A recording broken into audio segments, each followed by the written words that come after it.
WXVT, Greenville, Greenwood, Cleveland. Delta News at 10 starts now. Coming up on your Delta News at 10, a Sunflower County boy is reported missing, and Greenville residents point fingers at law enforcement officers for not getting the city's crime under control. Those stories in a minute. Now here's Eric with a first look at your weather. Eric.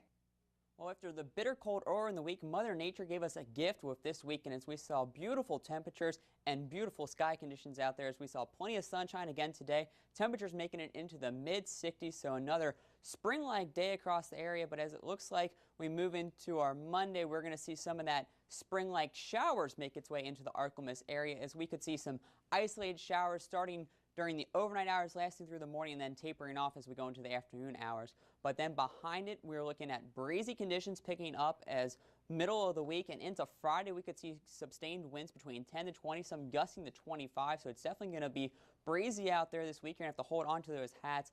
And behind that, we're going to see an up and down pattern of temperatures as we're back on the roller coaster. We'll take a look at just how warm and cold we're going to get each day in your 7-day forecast in a little bit. Now back to Kelly. Thanks, Eric. Good evening. Thanks for being with us. Your Delta News at 10 begins in Sunflower County, where a mother is begging for her son's safe return. Jaquez Marshall has been missing since January 11th. He was last seen in Drew, Mississippi, wearing a blue shirt, black shorts, with a camouflage backpack on. His mother, Denise Howard, has notified the Sunflower Sheriff Department. If you see him or know where he might be, call the Sunflower Sheriff Department or a family contact at 402-0211. Crime is on the rise in the city of Greenville, and some longtime residents say this is the worst it's ever been. Over the past month, the city of Greenville has seen an unusual amount of armed robberies, and as a result, Greenville citizens are taking action. Residents at the Crime Watch meeting presented many different ideas to combat the rise in crime. Some are registering for self-defense classes with David Williford. Others are pushing for more streetlights and security cameras. And some are heavily relying on law enforcement to handle it themselves. Giovanna Moore with the Greenville Police Department says while they are working around the clock to solve these crime cases, they can't do it alone. This is a good thing because it's a team effort to try to combat crime, and it's going to take meetings of this nature and other things and a lot of other things to help combat crime, and that's what it is. Crime will be with us forever, but we can make it hard. Here are a few ways to make yourself a hard victim. Do not go out at night alone. Be aware of your surroundings.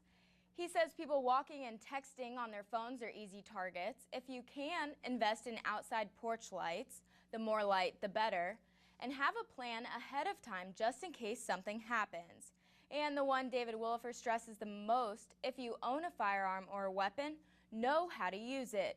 He says a person with a weapon that they don't know how to use can be deadly. For more information on Williford's defense programs, call 662-820-9310. Last night at the Delta Symphony Association's winter concert in Greenville, it was much more than just a concert. The association encouraged guests to come out for a Delta Mardi Gras dressed in masks and beads. Groups came early to decorate their tables for the Mardi Gras theme as part of a contest. The award for the best table display went to Mike Peoples and his crew, who came all the way from Winona. And since the band is known as the Swing Machine, there was even a dance contest. A handful of couples participated in the contest, dancing the cha-cha and jitterbug. One couple was Johnny and Kay Plummer, who have been dancing the jitterbug together ever since they were married 48 years ago. Well, it's a really good feeling. You really get into it and you enjoy what you're doing, and that's what jitterbug dance is all about. It's like the old bop, and it has a lot of good